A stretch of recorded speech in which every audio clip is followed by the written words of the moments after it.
May extension sila sa sa kanilang mic.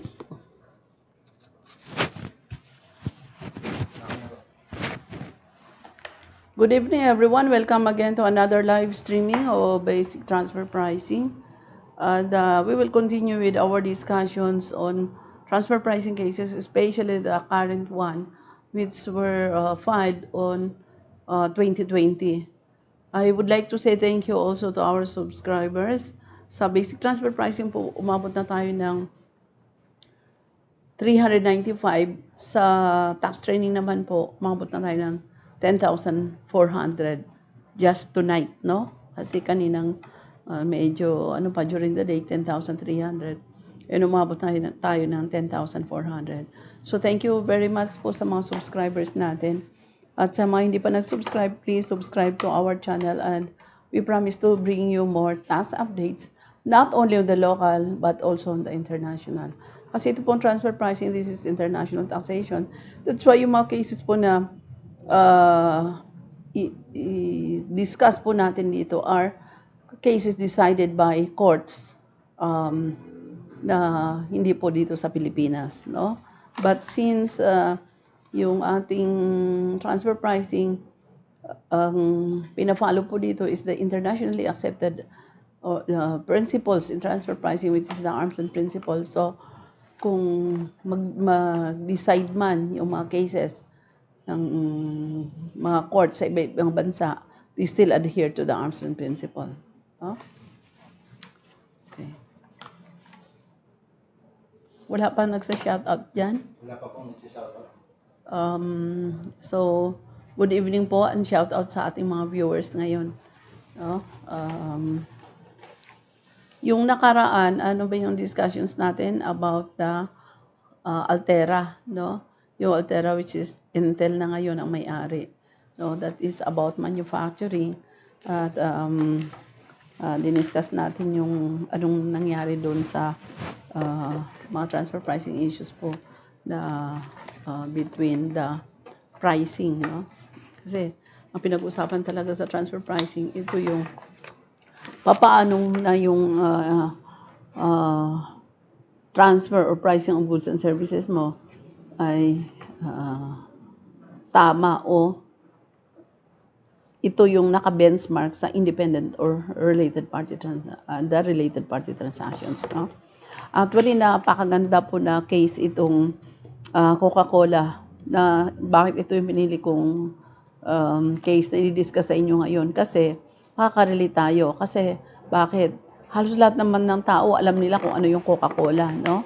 And hindi natin ito matapos ng siguro mag-part 1 lang tayo ngayon and I don't know kung matapos natin ang part 2 o hanggang part 3. Bakit? Kasi yun yung sinasabi ko sa inyo na I don't want to miss yung mga important points na i-discuss sa case, no? Kasi ito po yung summary ng case ng Coca-Cola. So, para mas may overview na tayo because as we go along pag-usapan pa natin yung background ng Coca-Cola. Ganyan po gumawa ng transfer pricing analysis. Kung ibigay mo muna yung background ng company, yung mga profile niya, yung mga milestone niya. Kasi, paano mo maintindihan talaga yung company kung alam mo yung history, no? Kaya discuss din natin yung history ng Coca-Cola but to give you an overview what happened to this case, no? So, on November 18, 2020, the United States Tax Court found for the IRS in the case of the Coca-Cola Company. So, sino po yung petitioner dito? The Coca-Cola Company and Subsidiaries versus the Commissioner of Internal Revenue. Bakit? Kasi noong November 2020, nag-rule po yung court in favor of the IRS or the Internal Revenue Service. Ang ibig sabihin lang, tama yung ginawa nila na nag-assess po sila ng 1.9 billion na additional na income for Coca-Cola. No? So, anong ginawa ng Coca-Cola? Nag-appeal po siya, nag-petition po siya sa tax court tungkol dun sa findings po ng Commissioner of Internal Revenue na dinagdagan o inassess siya ng additional income. No? Okay, so what happened into this case? On November 18, 2020, the United States Tax Court found for the IRS in the case of the Coca-Cola Company. So panalo po yung IRS. The company had allowed its foreign subsidiaries to retain profit equal to 10% of their gross sales and 50% of the remaining profit in return for licensing the drink formula, no? So, yun yung kanilang parang agreement, no? Kasi yung Coca-Cola marami siyang mga subsidiaries. Kaya nga after this pag-usapan natin how does Coca-Cola works or anong ginagawa nila to manage their operations all over the world at saka yung mga milestones ng Coca-Cola so that mas maintindihan po natin gaano na ba kalaki, paano ginagawa nito, no? So, 10% of their gross sales, nire-retain ng profit ng subsidiaries, and 50% of the remaining profit in return for licensing the drink formula, proprietary manufacturing process, trademarks, and brand names to manufacture the concentrate and to sell it to mainly third-party bottlers. No? This transfer pricing policy was not actually stated in the transfer pricing agreements. So, ano ba ang Coca-Cola? Di ba nagmamanufacture siya ng soft drinks, no? So, meron siyang proprietary manufacturing process. Nasa kanya yung trademarks, ano ba yung trademarks ng Coca-Cola? Yung bote pa lang niya, di ba? Yung sexy body, no? Saka yung trademark niya na Coca-Cola na protected yan, no?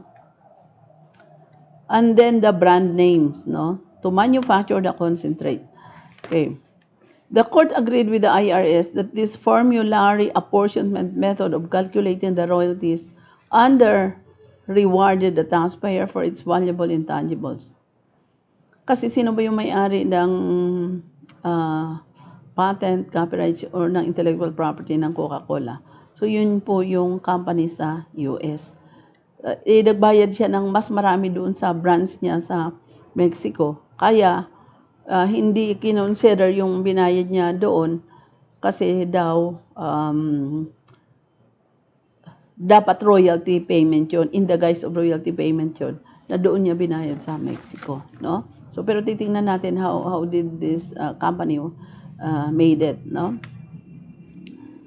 Pero ito yung findings ng court.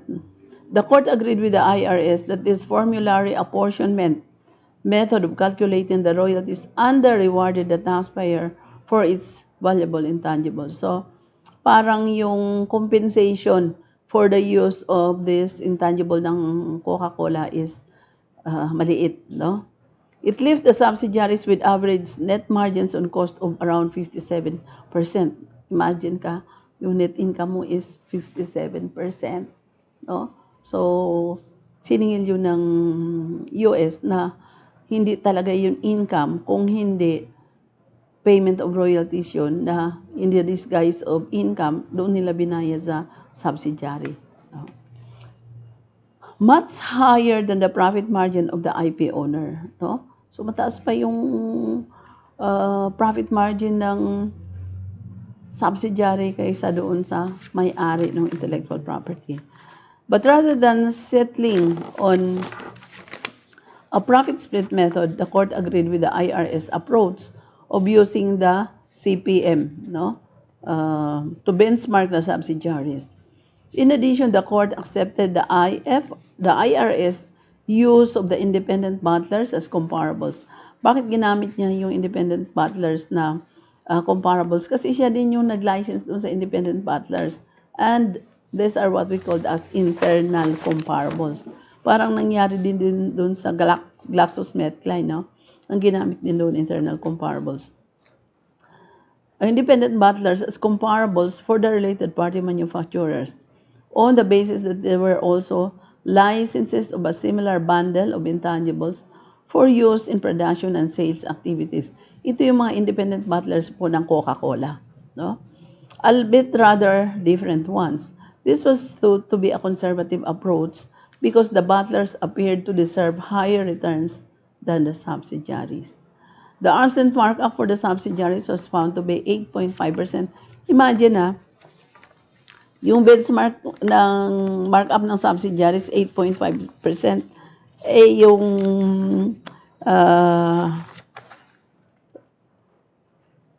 net margin on cost ng subsidiaries ng Coca-Cola is 57%. No? So, napakalayo. In addition, the return on assets was accepted as the appropriate profit level indicator, return of asset. No? So, the CAP method was rejected because the taxpayer had not presented evidence of licenses, no? Involving a similar bundle of intangibles between independent parties. The third-party butlers paid for their IP rights in the price of the concentrate, so they did not provide royalty benchmarks. Ano nangyari dito? No? Kasi di ba mayroon ding Coca-Cola sa Pilipinas, no? Hindi sinisegregate yung payment of royalties. Ano lang siya dumadaan doon sa price ng concentrate o yung supplies na sinusupply ng related party sa company na nagmamanufacture o sa licensee, no, na nagmamanufacture ng Coca-Cola, no? So, doon dumadaan yung payment ng royalties. So, hindi siya nahiwalay, no? So, hindi siya na-identify. Okay. So, yan po yung case ng Coca-Cola. No? So, anong ginawa ng IRS in this case? Nag-assess siya ng additional income na 1.8 billion. No? So the Coca-Cola petitioned the commissioner, no, punta siya sa tax court, nag-appeal. No? Okay. So, ito yung highlights dito sa case na to. Ha? Okay. Ito yung parang explanation lang nila. P, a U.S. corporation, was the legal owner of the intellectual property necessary to manufacture, distribute, and sell some of the best-known beverage brands in the world. The IP included trademarks, product names, logos, patents, secret formulas, and proprietary manufacturing processes. P licensed foreign manufacturing affiliates called supply points to use this IP to produce concentrate that is sold to unrelated bottlers, who produced finished beverages for sale to distributors and retailers throughout the world. Oh? Kaya nga ang Coca-Cola, ano ba yun, may patalastas sila na nandoon siya sa pinakadulo na ng mundo na ice, no?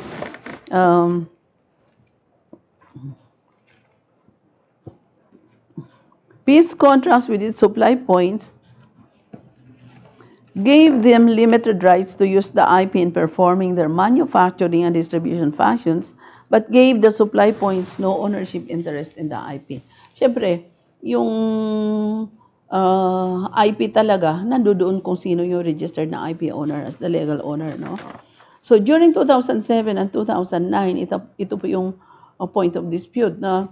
2007, 2008, 2009, so this 3 years. The supply points compensated P for use of its IP under a formulary apportionment method to which P and R had agreed in 1996. Meron na agreement yung IRS and Coca-Cola noong 1996. And meron na silang formulary apportionment or formula na yun ang ginagamit and acceptable na yun sa IRS.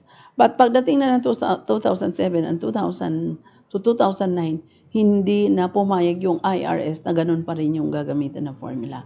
No? So, noong 1996, when settling P's tax liabilities for 1987 and 1995, meron silang pre-agreed na formula. Under that method, the supply points were permitted to satisfy their royalty obligations by paying actual royalties or by remitting dividends. So, paano nila binabayaran yung intellectual property, royalties, at saka yung remitting dividends. No? During 2007 or 2009, the supply points remitted to pay dividends of about 1.8 billion. No? in satisfaction of their royalty obligations. Kailan po ang company magbabayad ng dividend? Pag subsidiary siya. Kailan siya magbibigay ng profit remittances? Pagka siya ay branch, no? The 1996 agreement did not address the transfer pricing methodology to be used for years after 1995. No? So, nung examination na ng 2007 to 2009, returns are determined that PIS methodology did not reflect arm's length norms. So, hindi na inaccept yung previous nilang agreement noong 1996, nung prior to this 2007, kasi hindi daw arm's length, sabi ng IRS, no? Kasi it overcompensated the supply points and undercompensated P for the use of its IP. Sino itong supply points? Ito yung branch or subsidiaries. Depende sa organization kung paano nila na organized, no? Pwede sila kasi mag-organize ng subsidiary or branch, no? So, ang sabi ng IRS, underpaid, kulang yung bayad sa IP owner, no? Sa yung may-ari talaga ng Coca-Cola, yung brand niya, yung formula niya. Kasi sino na yung mas malaki ang bayad? Yung bottlers, yung nagmamanufacture, no? So underpaid, kaya hindi na pumayag yung IRS na ganun pa rin yung previous na agreement pa rin or formula ang gagamitin. So are reallocated income between P and the supply points employing a comparable profits method that used P's unrelated bottlers as comparable parties. No? Kasi iba yung agreement nila with the independent bottlers na ginagamit din yung Coca-Cola, nag-i-exploit din sila ng name ng Coca-Cola, nagmamanufacture din ng Coca-Cola. So iba yung profit margin nila kay compare doon sa kanilang controlled companies na subsidiaries or brands. No?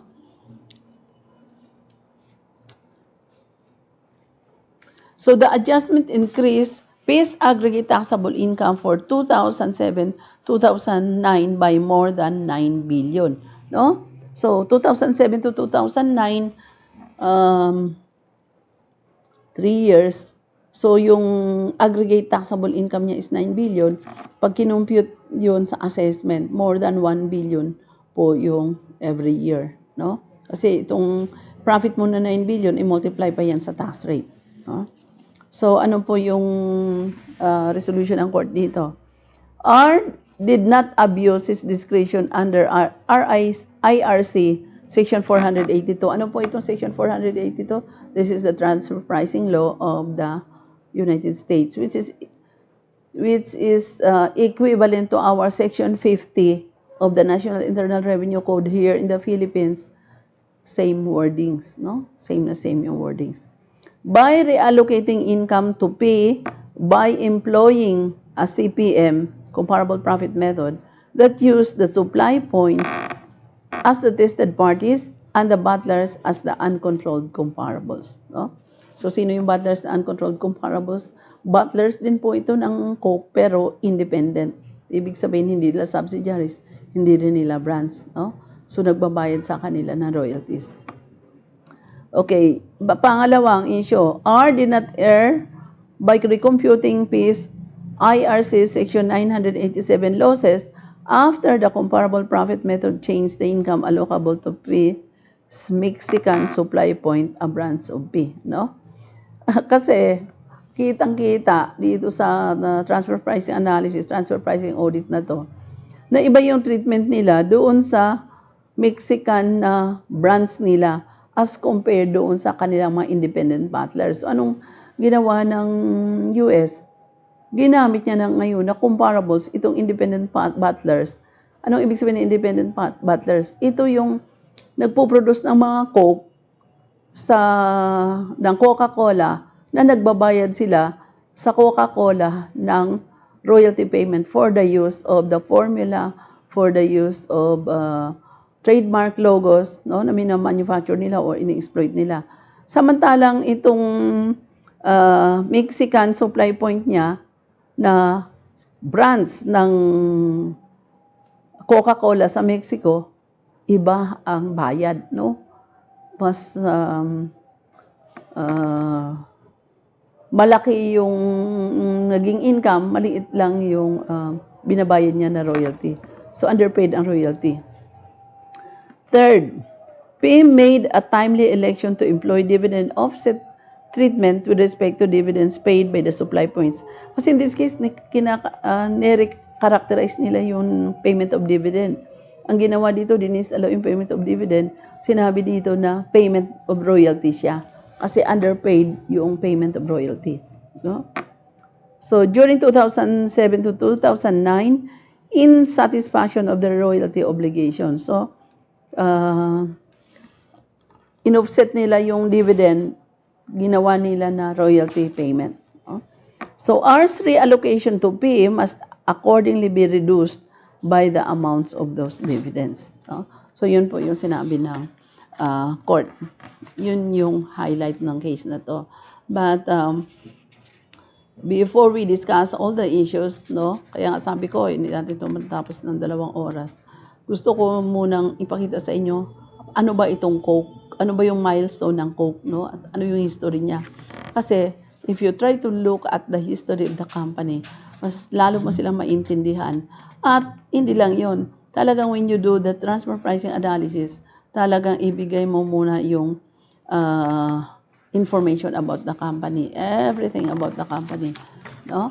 Ibibigay mo muna. Kaya nga, ang haba ng transfer pricing analysis. Okay.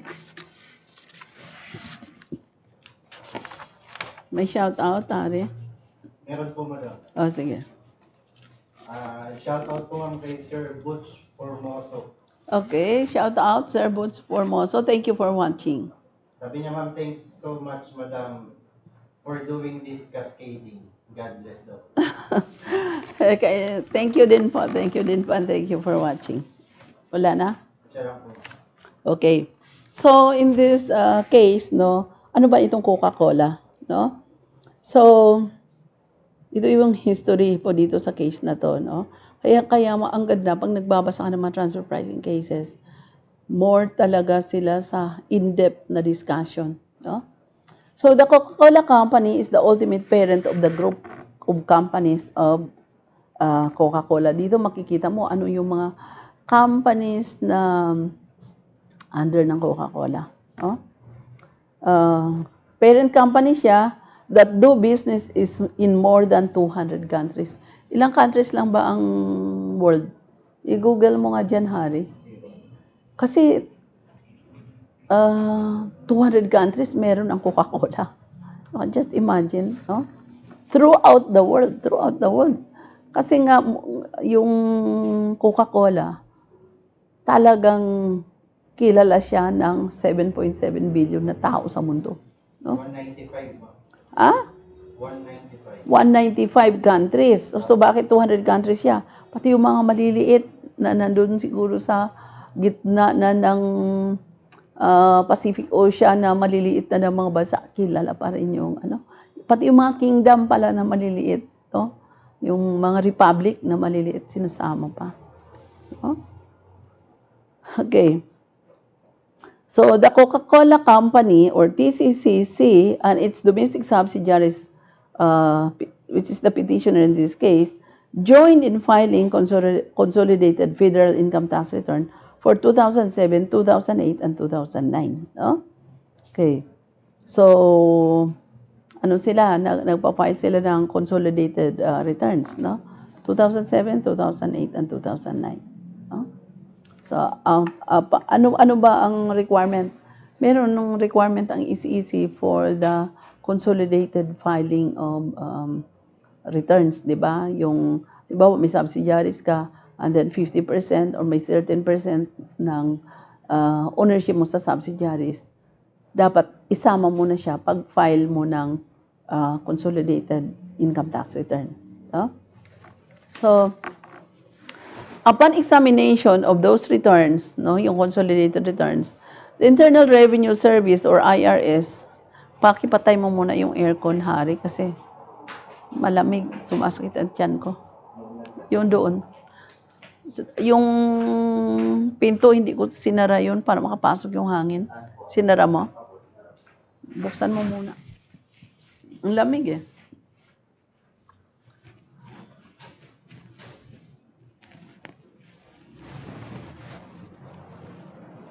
Okay. So, continue po tayo no, sa discussion natin. Okay. So, in this case, yung 3 years na yan, 2007, 2008, and 2009, the Internal Revenue Service, which is the respondent in this case, bakit siya respondent? Kasi nag-appeal itong Coca-Cola. Increase the petitioner's aggregate taxable income. Dinagdagan niya yung income by more than 9 billion, no? Resulting in tax deficiency as follows. Magkano na yung tax deficiencies ng Coca-Cola kasi dinagdagan niya yung income. For 2007, 1.1 billion, no, deficiency. For 2008, 1.06, no, na deficiency. And for 2009, 1.1 ang deficiency po ng Coke. So, anong ginawa ng respondent, no? Dito sa case na to, ang IRS or yung Commissioner of Internal Revenue is the respondent. Kasi yung appellant dito is the Coca-Cola, no? So, the respondent or the IRS determined additional deficiencies attributable to the split invoicing. Ano yun? Split invoicing ng petitioner foreign affiliates, no? So, the additional deficiencies are as follows. Ito pa yung additional deficiencies. For 2007, 28 million. 2008, 43 million. 2009, 63 million. These deficiencies result from transfer pricing adjustment under Section 482 by which IRS reallocated substantial amounts of income to petitioner chiefly from its foreign manufacturing affiliates. No? Okay.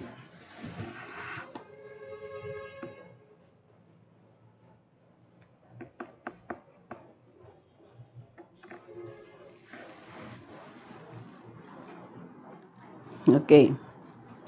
The affiliates had plants in Brazil, ito yung sa Latin America, no? Brazil, Chile, Costa Rica, Egypt, Ireland, Mexico, and Swaziland.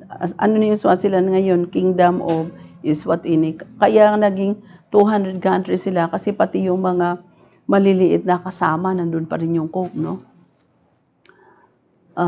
The plants produced concentrate. O, ano yung concentrate?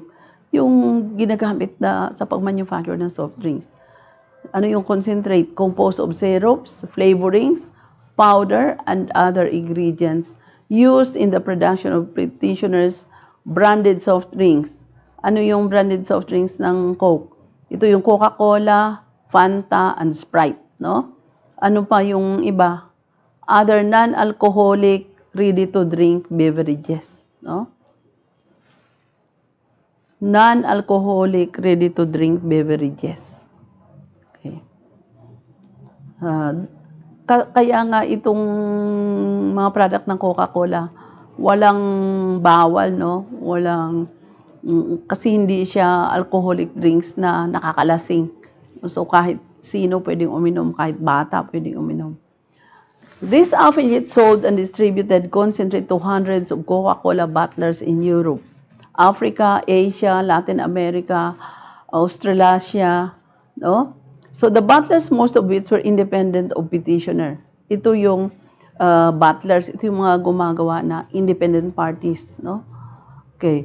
So anong binabayad nila sa Coke? Kasi independent sila, no? So sila yung nagmamanufacture ng Coca-Cola.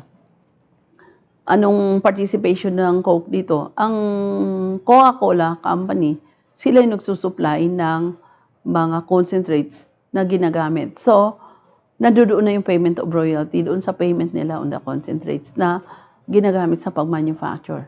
No? Okay. The butlers, most of which were independent petitioner, range from small family-owned businesses to large multinational companies. Depende kung sino yung independent butlers nila in a certain country.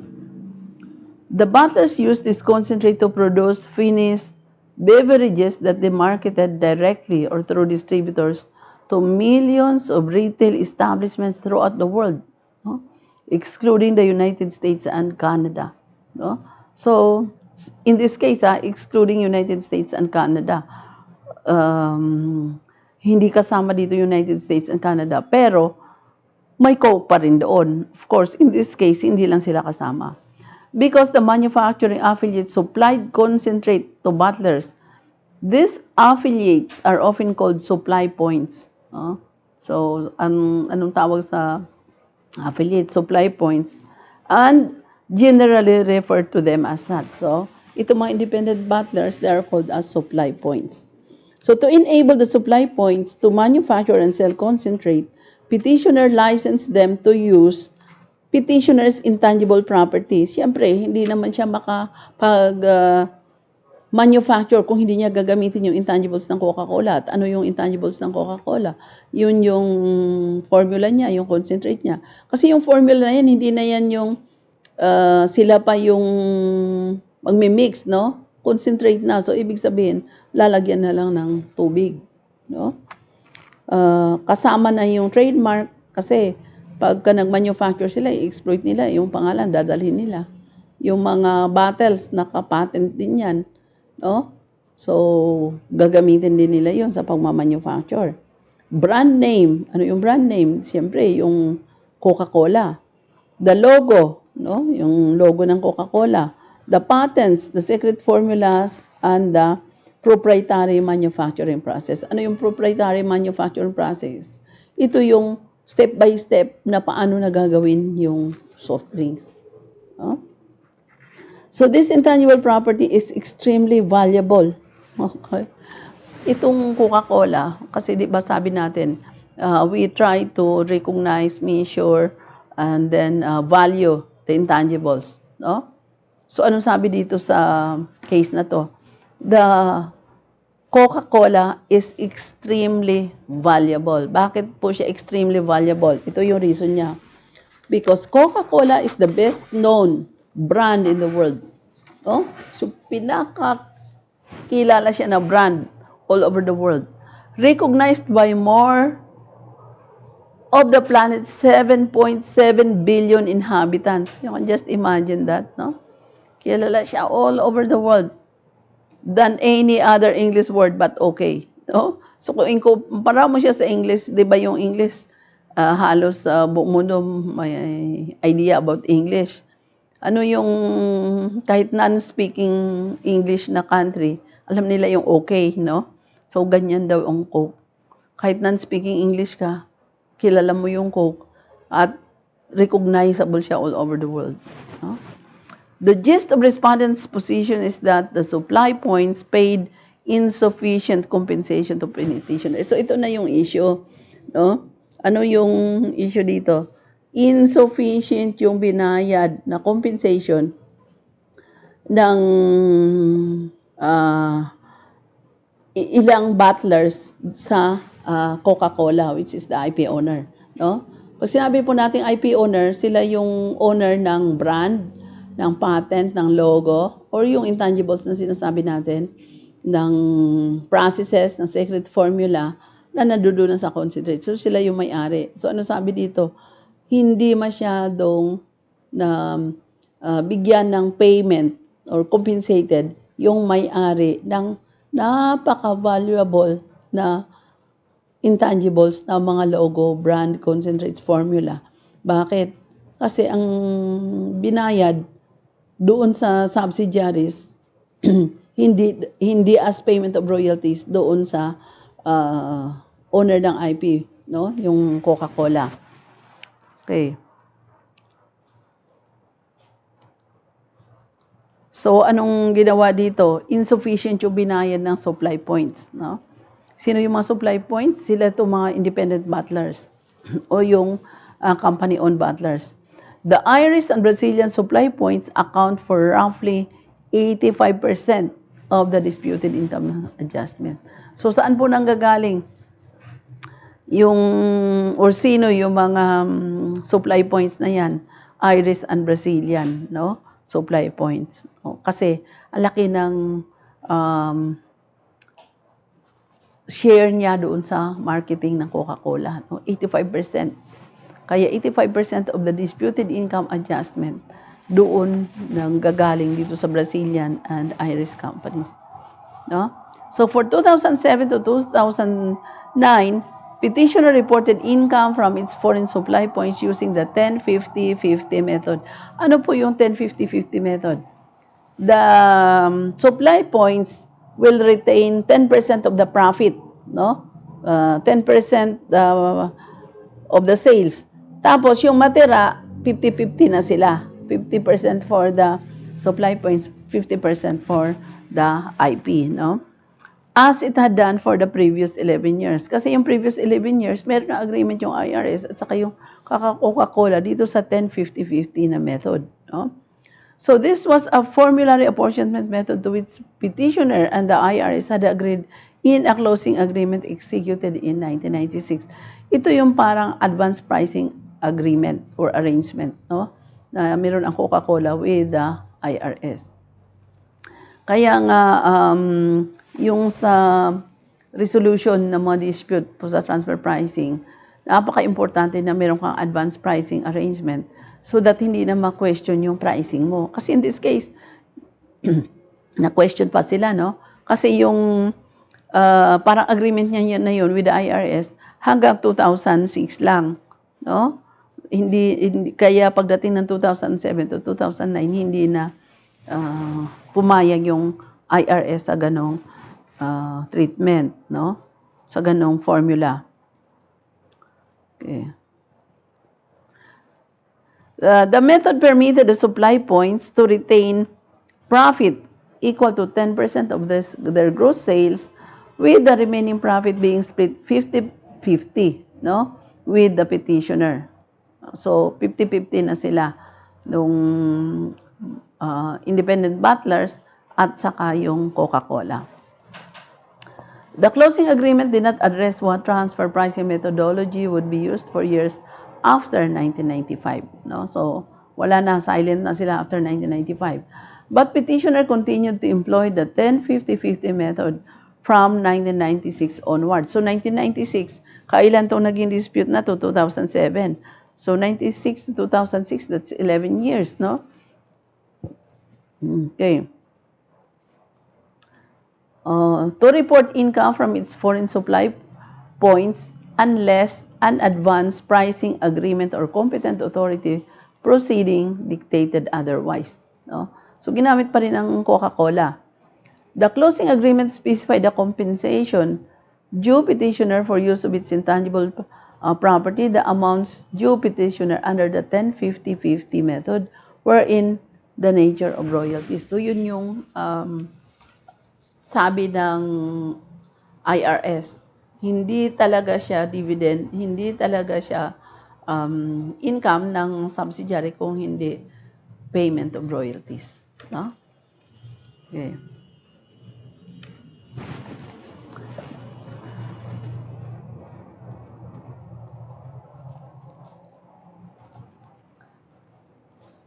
The closing agreement permitted the foreign supply points to satisfy the royalty obligations by paying actual royalties or by repatriating funds to petitioner in other ways. Ano yun? Pag sinabi mong repatriating funds, ito yung mga transfer of funds to the IP or to the parent company, to the related party in some other ways. Ano yung in some other ways? Hindi siya through dividend, hindi siya through profit remittances, no? Sa ibang paraan.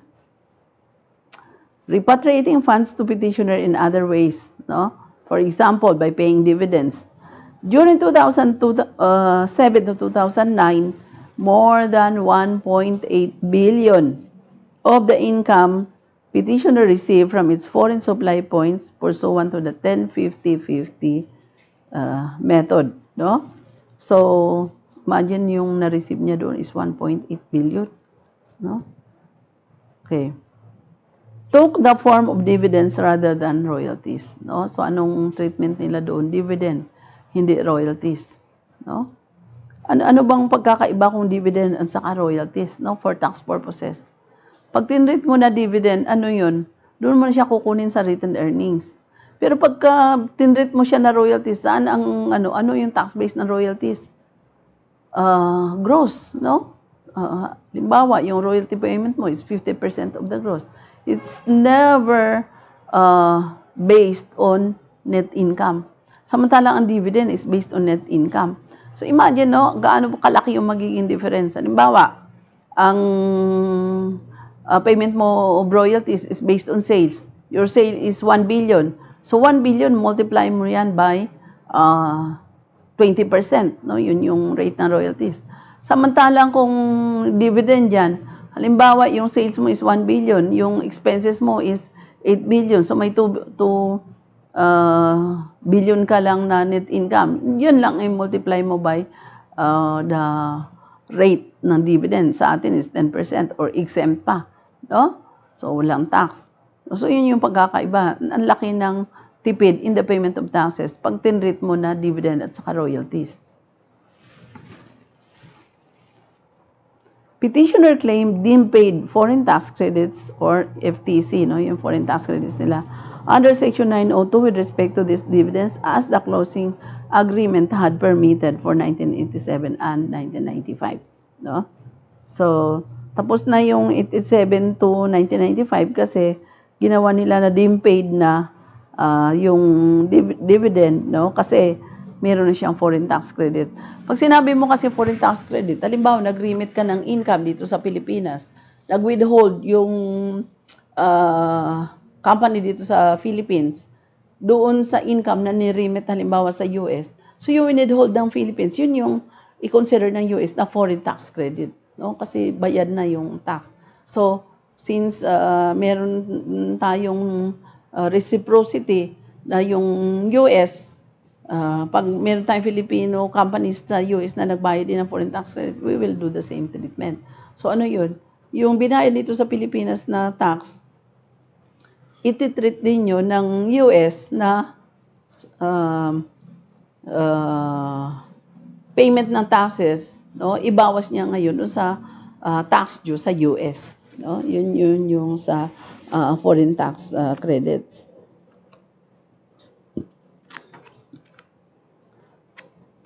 Upon examination of petitioners' 2007 to 2009 returns, the IRS concluded that the 10-50-50 method did not reflect arm's length pricing because it overcompensated the supply points and undercompensated petitioner for the use of its intangible property. Pagdating na ng 2007 to 2009, hindi na pumayag yung IRS kasi sabi niya, doon sa 10-50-50, ano yung 10-50-50? 10% i-retain yung profit, no? 10% ng sales. And then yung another na 50-50 na profit na, hatiin na yun ng Coca-Cola Company and yung 50% mapupunta na doon sa kanyang independent butlers o yung subsidiary company niya. Kasi yung independent butlers, either independent company siya or subsidiaries or brands ng Coca-Cola. No? So, yung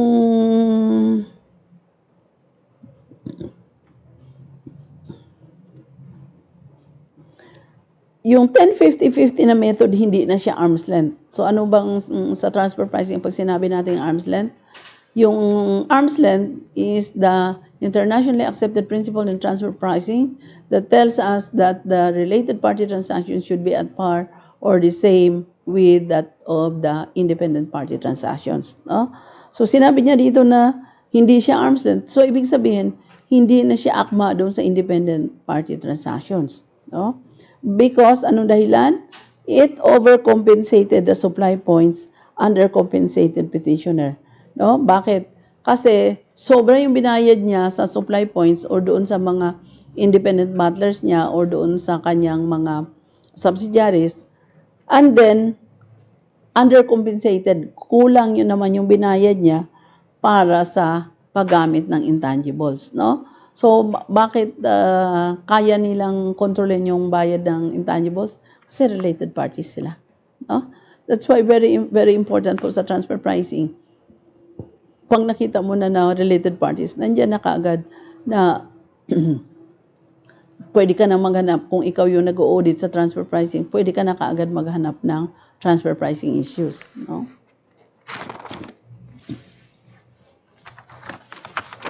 Ilan pa yung viewers natin, Harry?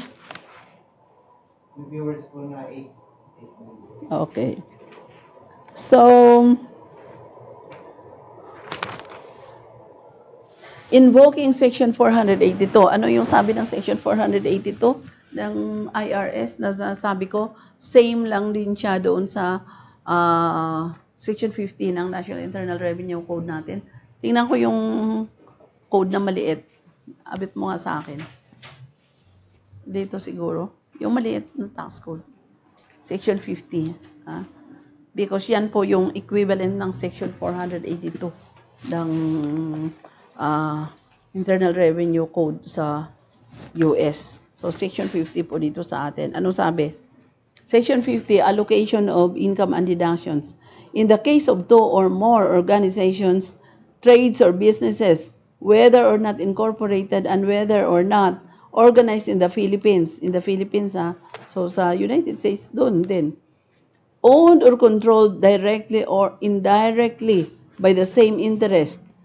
The commissioner is authorized to distribute, tatlo yung pwedeng gawin ng commissioner, distribute, apportion, or allocate gross income or deductions between or among such organization, trade, or business if he determines that such distribution, apportionment, or allocation is necessary in order to prevent evasion of taxes or clearly to reflect the income of any such organizations, trade, or businesses. No? So, yun po yung Section 50. Saan naman nanggaling itong Section 50? Abot mo nga itong malaking OECD guidelines dito. Ay, hindi yan. No? Hindi pala yan. Yung Model Tax Convention natin na Article 9. So, hindi na bale. Okay lang. I-discuss ko na lang. Hindi yan. Yung Model Tax Convention natin.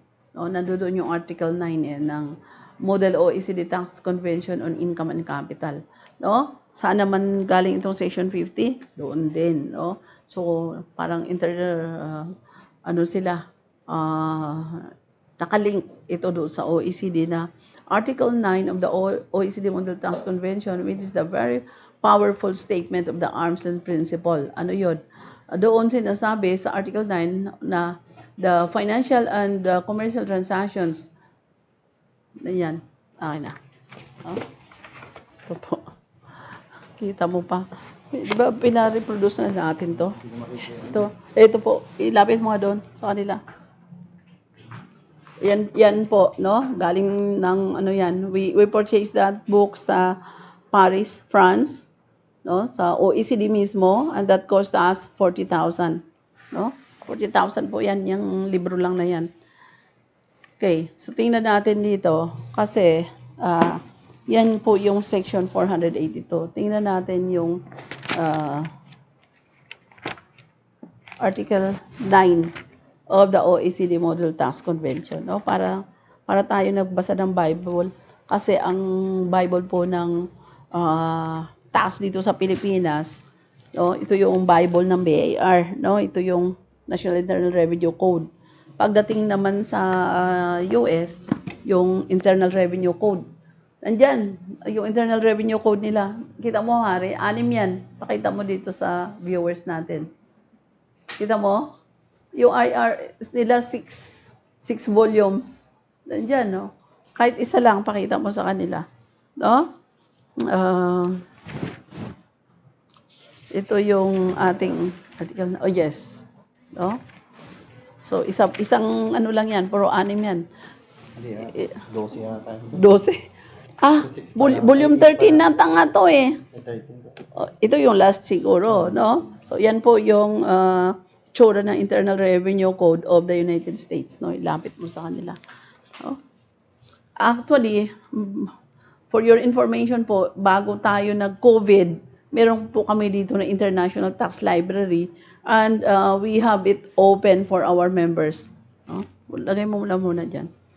We have it open for our members. Ngayon, di na kayo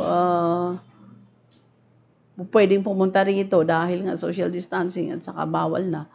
So, yung aming tax library na international, gakot na kami, nandun na sa Montalban. No? Okay. So, anong sabi po dito sa Article 9 ng OECD Model Tax Convention? Okay?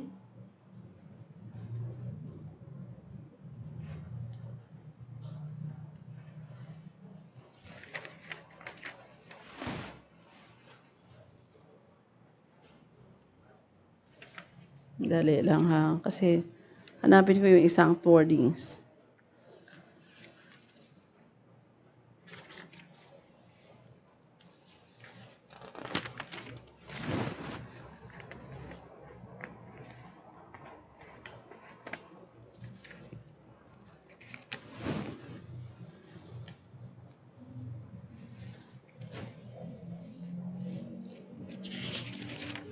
Commentary na to eh.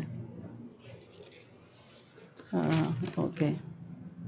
Alam nyo ang haba ng komentary pero yung articles lang talaga, napakaiksi lang, no? Ito po yung Article 9 of the Associated Enterprises. Basahin ko sa inyo yung kung saan nanggaling yung Section 482 ng US, no? So, Article 9 of the Associated Enterprises, where A, an enterprise of a contracting state participates directly or indirectly in the management, control, or capital of an enterprise of the other contracting state, no?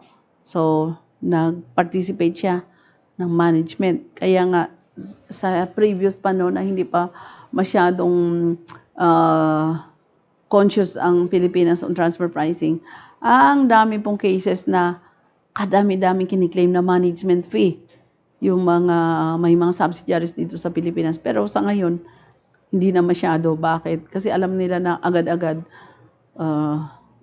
na red light yung management fee, no? Kasi madali lang siya i-disallow. Especially kung hindi naman kailangan yung management fee at saka wala namang ginawa yung subsidiary or related party sa ibang bansa, no? So pwedeng i-disallow yung management fee. Okay, so letter B, the same persons participate directly or indirectly. So ito yung sinasabi sa A and B na to about related parties. Same person participate directly or indirectly in the management, control, or capital of an enterprise of a contracting state and an enterprise of the other contracting state. No? So narinig nyo rin to doon sa Section 50 natin sa National Internal Revenue Code. And in either case, conditions are made or imposed between the two enterprises in their commercial and financial transactions which differ, naiiba. Kaya nga, magko-compare tayo kasi hindi pwedeng mag-iba sila. Which differ from those which would be made between independent enterprises. So, anong benchmark natin dito? Sa transfer pricing, the independent enterprises. Then, any profits which would, but for those conditions have accrued to one of the enterprises, but by reason of those conditions have not so accrued, may be included in the profits of that enterprise and taxed accordingly. No? Okay. At meron pa siyang paragraph 2 no? Where a contracting state includes in the profits of an enterprise of that state and taxes accordingly. Ibig sabihin, yung in this case sa Coca-Cola, kaya natin ito pinag-aralan kasi apply natin dito sa case ng Coca-Cola. Yung income na dapat na sa US, doon dapat bayaran, pero binayaran na niya doon sa Mexico. Kaya nga ang sabi ng iba, doon sa mga experience ko, sa mga na-audit ko na, ang contention ng accountant na, bayad na yung income, bayad na yan doon sa India, bayad na yan doon sa ibang bansa. So, kung i-disallow mo yan, magbabayad yan ulit dito. There is already double taxation. No? So, ano sinasabi dito? Where a contracting state includes in the profits of an enterprise of that state. Ibig sabihin yung taxes binayaran na niya dito. And taxes accordingly, kinulekta na. profits on which an enterprise of the other contracting state has been charged to tax in that other state, and the profits so included are profits which would have accrued to the enterprise of the first mentioned state. Kasi yung income na ibinayad niya dito sa bansa na to, hindi niya dapat binayad dito, dapat doon yan sa ibang bansa. So ano mangyayari? If the condition made between the two enterprises had been those which would have been made between independent enterprises, then that other state shall make an appropriate adjustment to the amount of the tax therein. So, pinapa-adjust yung other state. This is very, very powerful statement. No? Ano sabi niya? Then that other state shall make an appropriate adjustment to the amount of the tax charged therein on those profits. In determining such adjustment, due regard shall be had to the other provisions of this convention, and the competent authorities of the contracting state shall, if necessary, consult each other. Pag sinabi ng consult each other, yun na yung mutual agreement procedure, no? They have to consult each other to resolve the dispute or the conflict or the issues in transfer pricing. Okay. So, itago mo to, Hari. Kasi pina-reproduce na nga natin to kasi ang kapal-kapal po niya, no? Nahirapan pa kaming ilabas ito sa customs, no? Ang daming, kasi 10,000 lang pala yung importation na pwede mo na ilabas kaagad. Ito, 40,000, isang libro lang. So, hindi pa namin ito malabas-labas kasi hinahanapan kami ng import, permit na pwede ka mag-import kasi imported siya, no? So, nagbayad kami dito. Kaya umabot siya ng 40,000, no? Ito, isang libro lang. This is 40,000. Okay.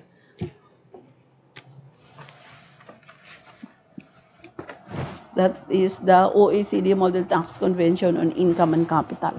No? Okay. So, anong ginawa? Itong dinidiscuss natin ngayon na in-invoke yung Section 482 ng IRS, that is in relation with that OECD Model Tax Convention, no? So, the IRS reallocated income, yun na yun, yung sinasabi doon, kaya ni-reallocate na niya kasi idagdag mo siya o i-tax mo siya sa other state, pwedeng mag-adjust yung other state at dito mo mababayaran sa state kung saan talaga dapat yung profit, no? So, ito yung in-invoke ng IRS in the case of Coca-Cola. Invoking Section 482, the IRS reallocated income to petitioner using a comparable profits method. So, anong kinumpare mo? Profits method. So, yung gross profit or the net profit. No? Treating independent Coca-Cola bottlers as comparable parties. Bakit comparable parties? Kasi ano sabi ng convention? I-compare mo yung independent parties with that of the related parties. So, sino yung comparable niya dito? The independent bottlers who are also licensed to manufacture Coca-Cola products. No? So, the IRS regarded these bottlers as comparable to the supply points because they operated in the same industry, faced similar economic risk, had similar contractual relationships with petitioner, employed many of the same intangible assets, petitioner brand names, trademarks, logos, and ultimately shared the same income stream from sales of petitioner's beverages, no? So, qualified talaga siya as comparable, no? Yun yung sinasabi ko na the same sa pinakauna na celebrated case in transfer pricing, yung GlaxoSmithKline, ang ginamit din doon yung internal comparables kasi within the group din, no? To implement its bottler CPM, no, comparable profit methods, the IRS determined the average return of operating assets, no? Kaya nga napaka-importante yung operating assets. Bakit? Kasi asset-oriented din ang Coca-Cola, no? Kasi bakit? Pag nakita mo sa balance sheet niya, marami siyang assets doon, no? For a group of independent Coca-Cola bottlers that it deemed comparable, it applied the average ROA, no, return on operating assets, to the operating assets of its supply point, no, generating a deemed arm length operating profit, no. So, anong ginawa niya? Yung operating profit nung Coca-Cola, kinumpare niya doon sa operating profit ng mga independent suppliers or supply point ng Coca-Cola, independent bottlers, kasi yun yung arm's length. Ibig sabihin, yun yung totoong gross profit. Kasi itong gross profit na under dispute, dictated lang to kasi related sila no? So the IRS then reallocated to petitioner all income received by its supply point in excess of that benchmark. Sino yung benchmark dito? The independent butlers, no? Or supply points. This methodology produced very substantial reallocations from the Irish and Brazilian supply points. Kasi sabi natin, magkano yung share ng Irish and Brazilian supply points sa sales ng Coke? 85%, no? And somewhat smaller reallocations from the Costa Rican, Chilean, and Swazi supply points, no? Kasi yung Irish at saka Brazil is 85%. So yung manggagaling sa Costa Rica, Chile, and Swazi, no? Swazitini na to ngayon no? Yung kingdom na siya. Kunti lang.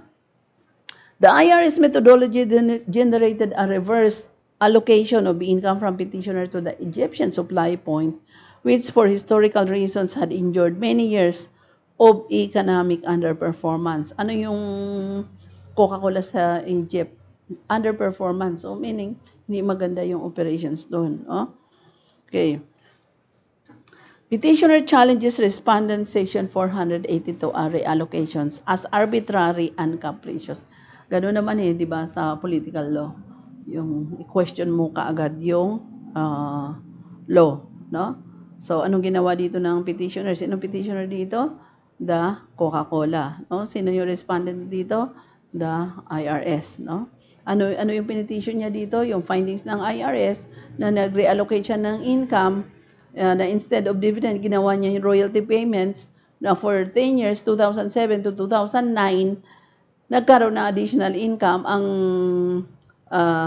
Coca-Cola ng 9 billion. No? So, ang ginawa ng Coca-Cola, ang sabi niya, sinalis niya yung Section 482, ito yung transfer pricing law natin, na same din dito sa Section 50 ng National Internal Revenue Code natin, and same din doon sa Section 482 ng IRC. Hanapin mo kaya yung Section 482 kasi hanggang Section 6,000 plus sila no? Sa pang-ilang volume kaya yan, Section 482 sa IRC, sa Internal Revenue Code ng US. Hari, hanapin mo dyan yung Section 482. No? Kasi yun yung challenge dito ng petitioner ng Coca-Cola. Ano sabi niya? Arbitrary daw and capricious yung Section 482. No? So, it contends that the IRS acted arbitrarily by abandoning the 10-50-50. Bakit arbitrary? Kasi meron na silang previous agreement. Ano yung agreement nila before? Yung 1996. Yung 10-50-50. Ano yun? 10% of the sale, yun yung profit na i-retain ng brands or ng subsidiaries. And then, yung excess ng profit, 50-50 sila. Ibig sabihin, 50 yung mapunta sa Coca-Cola, pwede 50% yung matira na profit sa subsidiary. So, itatax yan ngayon sa country where that subsidiary and where that Coca-Cola is situated. Since ang owner ng IP is in US, then yung 50% nung natira na income, yun ang mapupunta sa Coca-Cola, US, yun yung itatax doon. Yun yung payment para sa royalty doon sa intangibles, no? So, anong sabi niya? Arbitrary daw and capricious because inabando niya yung 10-50-50 na formula, no? Having acquiesced in the use of that method during the 5 prior audit cycles spanning a decade. Pero mo, ang tagal na nga naman, no? More than a decade na. Tapos, bigla mong i-abandon, no? Parang, masakit, no? Kasi iniwan na lang sa ere yung Coke. Binago yung assessment, no? In any event, petitioner argues that the IRS erred in employing the butler CPM to reallocate income. No? Yung comparable profit method. Sino yung kinumpare niya dito? Balikan natin. Yung independent butlers, yung profit nila is 8.5. Samantalang yung related, 57%. No? So, anong mangyari doon? 57% of that income will be paid in the country kung nasaan yung subsidiary. So, magkano na lang yung matira doon para sa US? Kunti na lang, maliit na lang. Kaya, nagreklamo dito yung US. No? Okay. Akin na. Nakita mo? Anong volume siya? 5. Volume 5, Okay. Okay. Tingnan mo ninyo, ha? Buksan mo tong section 50. Andyan. Yan, makikita mo dyan ang section 50 yan. Sige, basahin ko muna yung, ito po, section 482 ng Internal Revenue Code po to ng US na United States. Sabi dito, in any case of two or more organizations, trades, or businesses, whether or not incorporated, whether or not organized in the United States, and whether or not affiliated, owned, or controlled directly or indirectly by the same interest, the Secretary may distribute a portion or allocate, distribute a portion or allocate gross income, deductions, credits, or allowances between or among such organizations, trades, or businesses if he determines that such distribution, apportionment, or allocation is necessary in order to prevent evasion of taxes or clearly to reflect the income of any of such organizations, trades, or businesses. In the case of any transfer or license of intangible property within the meaning of Section 936H3B, the income with respect to such transfer or license shall be commensurate with the income attributable to the intangible. Basahin mo yung Section 50. Sige. Basahin mo. Basahin po ni Hari para marinig ninyo na kinumpare natin yung Section 50 ng National Internal Revenue Code ng Pilipinas at saka yung binasa ko na Section 482 ng Section 482. Doon ka na. Sige, you face the camera. Section 482. Kasi may gusto po akong ipakita sa inyo para ano nyo. Dito ka, para makita ka. Doon ka, humarap ka doon. Up. Takpan mo na lang ako, upo. Masyado kasing naka-zoom. Section 50, Allocation of Income and Deductions. In the case of two or more organizations, trades or businesses, whether or not incorporated and whether or not organized in the Philippines, owned or controlled directly or indirectly by the same interests, the Commissioner is authorized to distribute a portion or allocate gross income or deductions between or among such organization, trade or business, if he determines that such distribution, apportionment, or allocation is necessary in order to prevent evasion of taxes or clearly to reflect the income of any such organizations, trades, or businesses. Okay. So, narinig po ninyo yun, Yun yung Section 50.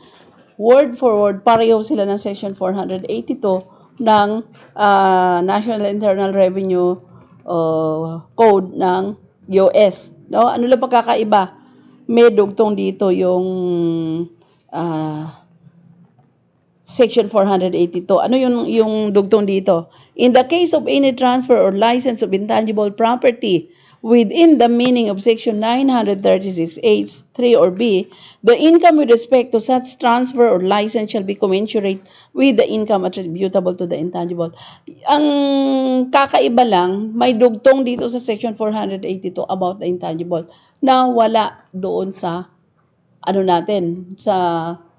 Section 50 natin. No? This is what happened during the time na inamend po yung tax code natin noong Train Law 1098.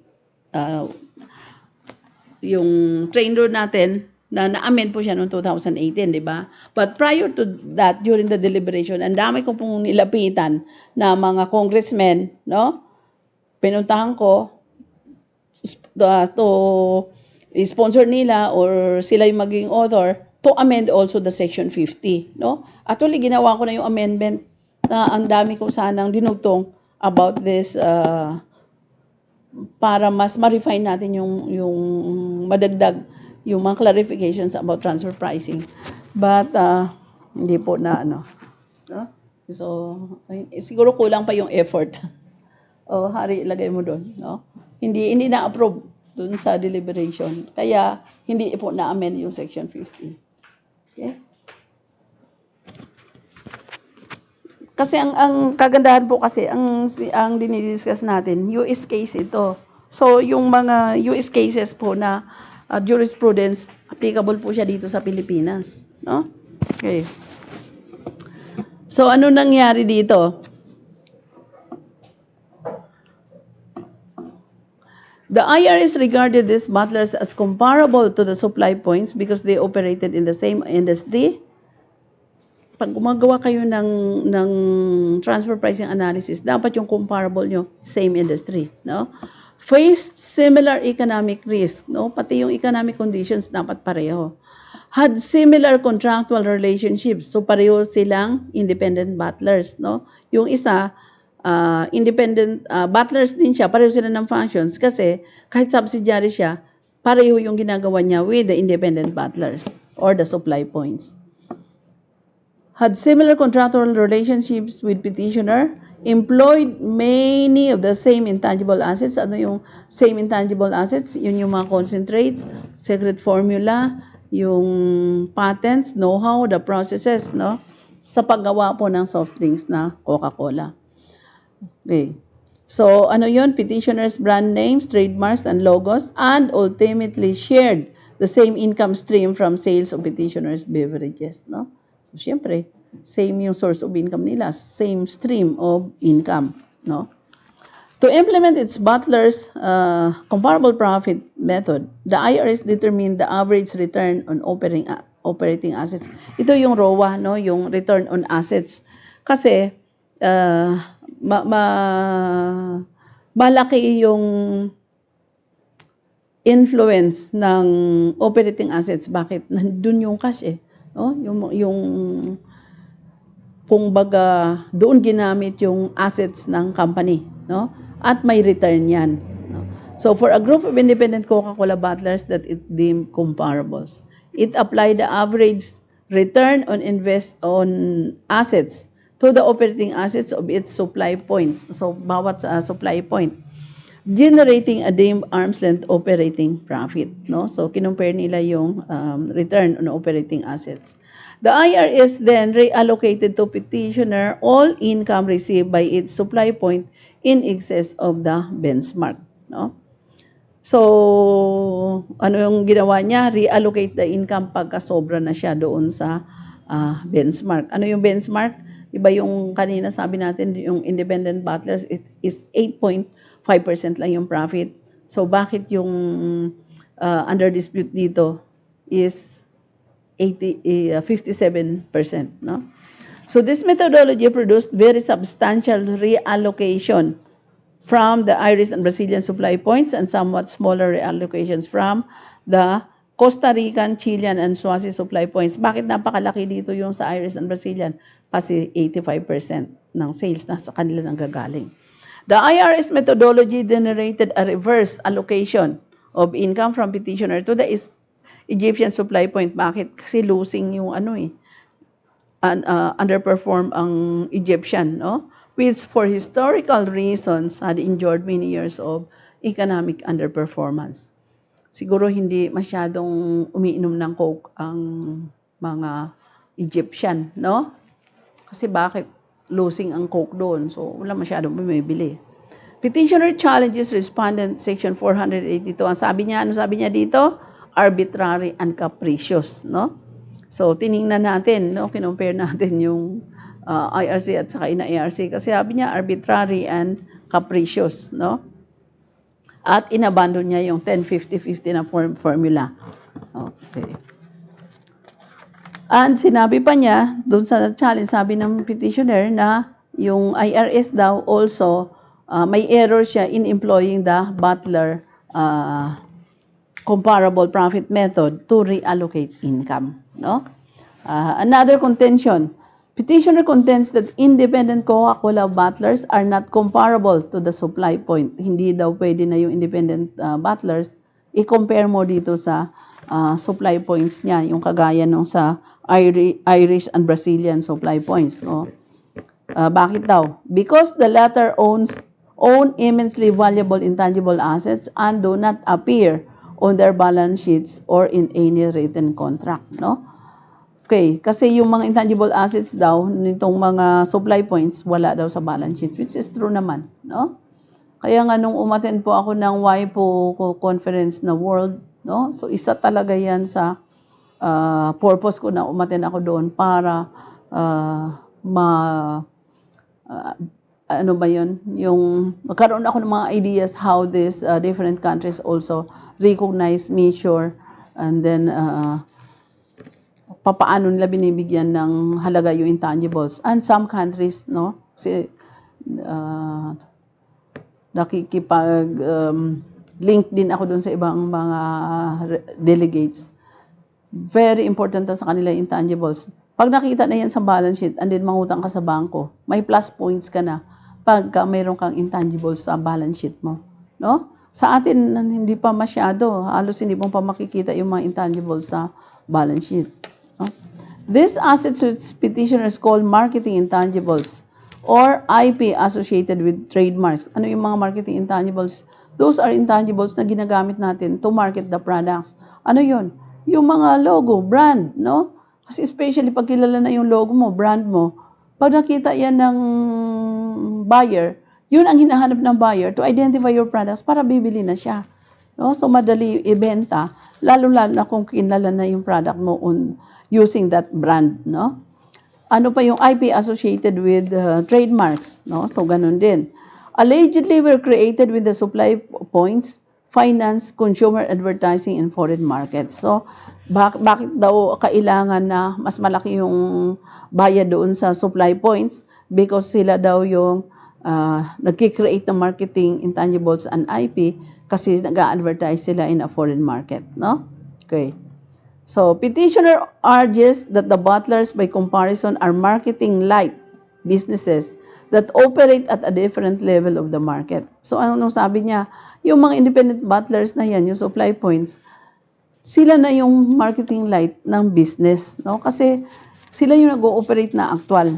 Yun yung sabi niya. Okay. Yun yung argument ng Coca-Cola.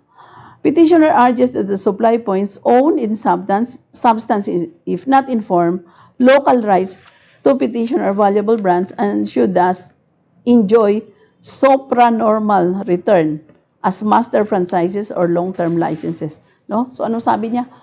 Dapat bayaran yung supply points kasi in effect sila ang nagde-develop ng intangible, no? Kasi sila yung nagma-market, sila yung nag-i-exploit, no? So, dapat daw magkaroon siya ng local rights, no? Yung Coca-Cola.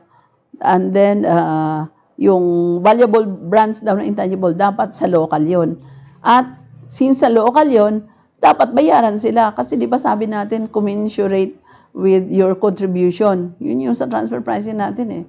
Kung magkano yung kinontribute mo, ikaw yung owner ng intellectual property, you should be properly remunerated or compensated. So, dapat daw, pag-i-enjoy siya ng supranormal returns, babayaran siya ng malaki. Kasi, nasa kanya yung master franchises or long-term licenses. Ito just imagine, yung sabi niya na yung local brands, dapat bayaran ng malaki kasi supranormal returns ang dapat ibalik sa kanya kasi nasa kanya yung master franchises or long-term licenses. Oh. Ano yun? Master franchises ng Coca-Cola to exploit, manufacture, sell the products na Coca-Cola. Ano pa sabi niya? Long-term licenses. Kasi lina-license mo yun eh. Yung right to exploit those trademarks.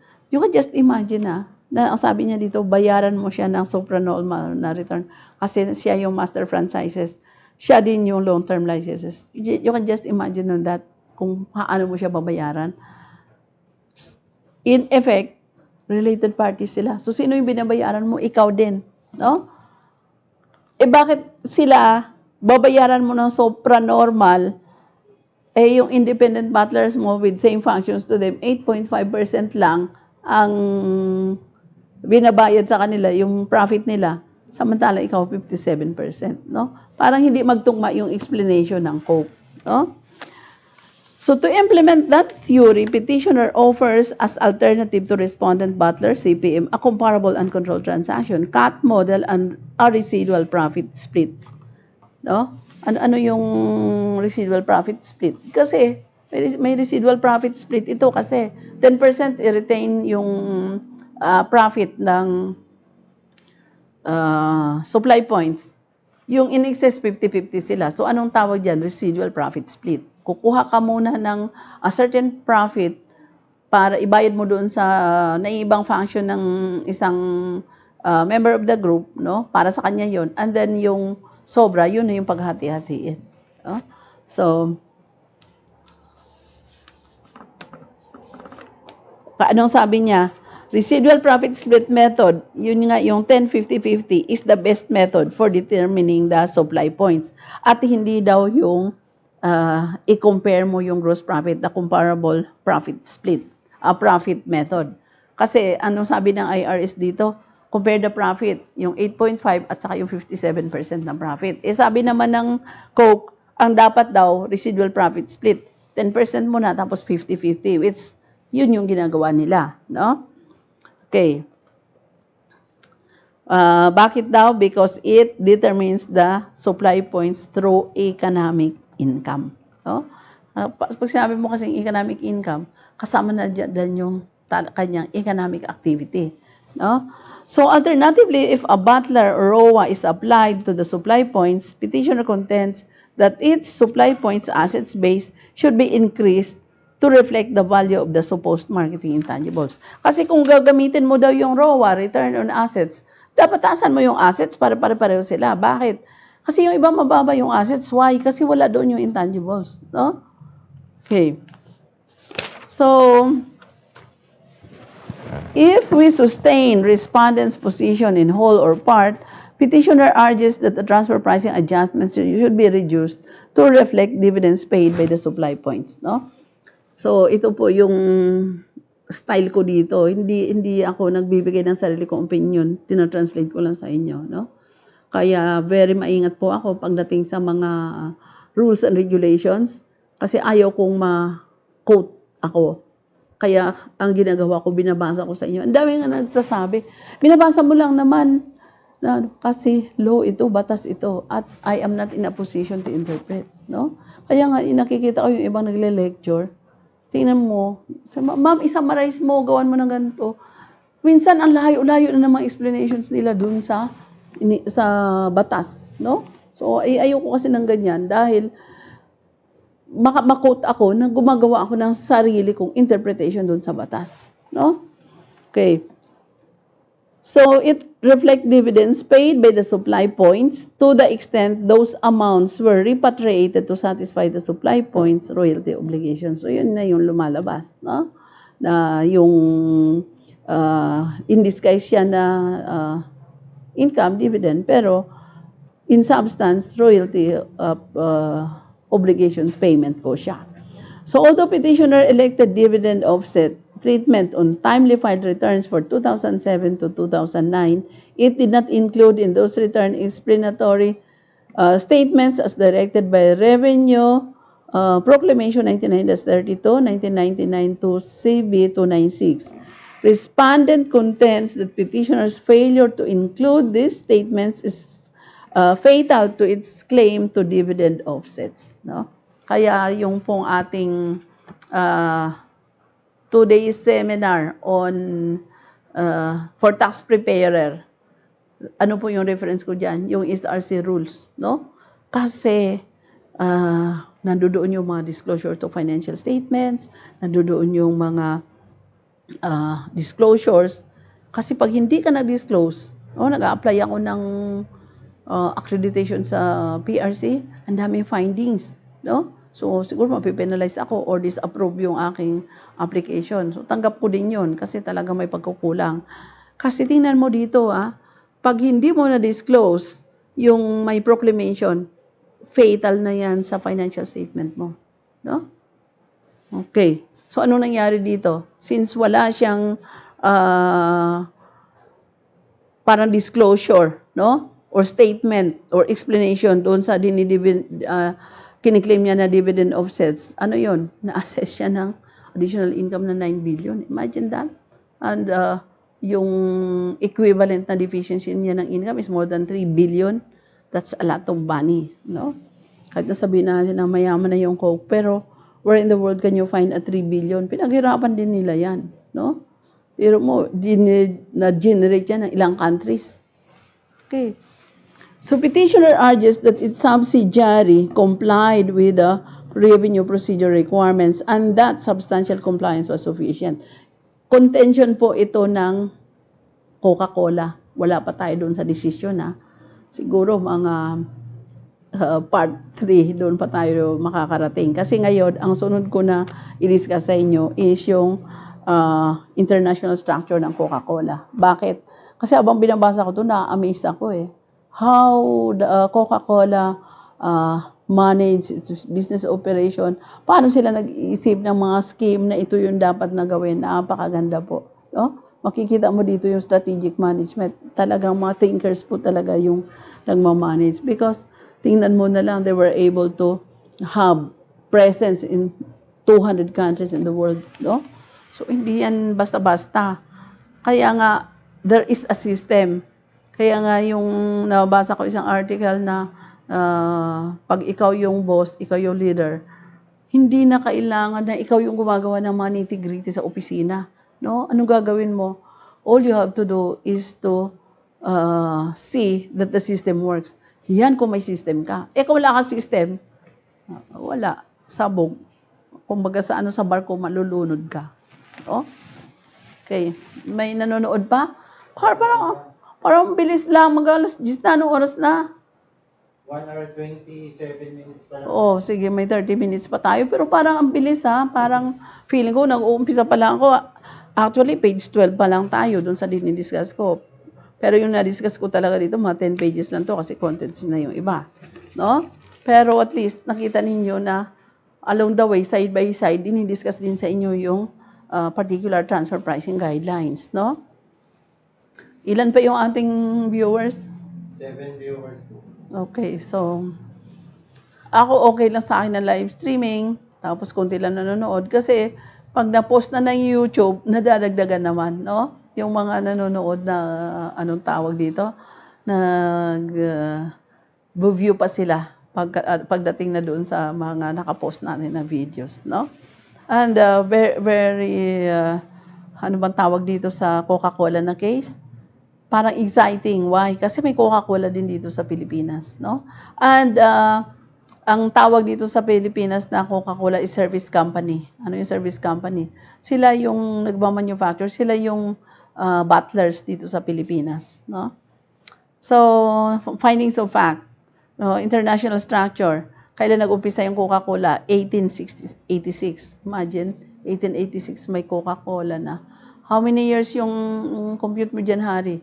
How many years yung 2021 minus 1886? 2021 1. minus 1980. 1886. 135. 135 years na ang Coca-Cola. Tama? Opo. 1886. 1886. Kasi yung 1896, no? So in 1886, no, the Coca-Cola company produced the first Coca-Cola beverage. Yun yung unang pinroduce ang Coca-Cola, which it sold initially at soda fountain, no? Siguro soda fountains pa yung uso noon. So in 1886, ilang years yan? 13 years. It transferred to third parties for $1. Oh, $1, imagine. The exclusive rights to bottle and distribute finished Coca-Cola beverages throughout the United States. No? This created the Coca-Cola system. Ano yung Coca-Cola system? Gumawa na sila ng system paano mag-work yung kanilang operations. No? Comprising the company and its largely independent bottlers. So, doon pa lang, kailan yan 1899, nagkaroon na sila ng mga independent bottlers, no? Naisip na nila yon. Nagkaroon na sila ng marketing strategies, no? So at all relevant times, Petitioner has had its headquarters, no? Ano yung headquarters niya? Principal place of business in Atlanta, Georgia, no? So nandoon sa Atlanta, Georgia. Nandoon din yung RC Cola, no? Atlanta, Georgia. Petitioner expanded internationally in the early 1900s. So, noong 1900, nag-expand na naman siya internationally, no? So, nandoon na sa Europe. Saan ba yung Atlanta, Georgia? Sa US, no? So, nag-expand na siya noong 1900 sa Europe at saka Latin America noong 1920s. So, 1900 nasa Europe na siya, noong 1920s nasa Latin America na, no? So, as a vehicle for this growth, Petitioner established in 1930 the Coca-Cola Export Corporation or Export, no? A wholly owned domestic subsidiary of the Coca-Cola Company. So, ginawa na niya yung Coca-Cola Export Corporation's wholly owned subsidiary. So, parang siya pa rin yun. Iniba lang niya yung entity niya, pero siya pa rin yun. Kasi bakit? 100% wholly owned subsidiary. So, siya pa rin yun. Kung titingnan mo yung subsidiary, mukha pa rin yun ng parent company, no? So, export expanded aggressively, creating branches in 27 foreign countries by 1975, no? Kailan yan nangyari? 1900, nasa Latin America siya. Noong 1930, nagkaroon na siya ng Coca-Cola export. Pagdating ng 1975, nag-expand na naman siya for branches na 27 27 foreign companies, no? By 2008, 1975, 33 years, no? 74% of the company's sales were made outside the United States. So, ilang percent lang yung sales sa United States? 36%, no? So, napakalaki ng sales outside America, no? So, supply points. Petitioner engaged in significant restructuring as its international market matured, no? So, anong palaging ginagawa niya? Nagre-restructure. That's why, di ba may mga issue din tayo dito sa transfer pricing about business restructuring, no? So, it's okay na magre-restructure ka, but see to it na yung remuneration or compensation ng ginawang ni-restructure, ang bayad dyan is arm's length. Kasi pag hindi siya arm's length, then anong gagawin? Mag-a-adjust yung tax authority. At pag nag-adjust na yung tax authority, magbabayad ka ngayon ng deficiency taxes mo. No? Okay.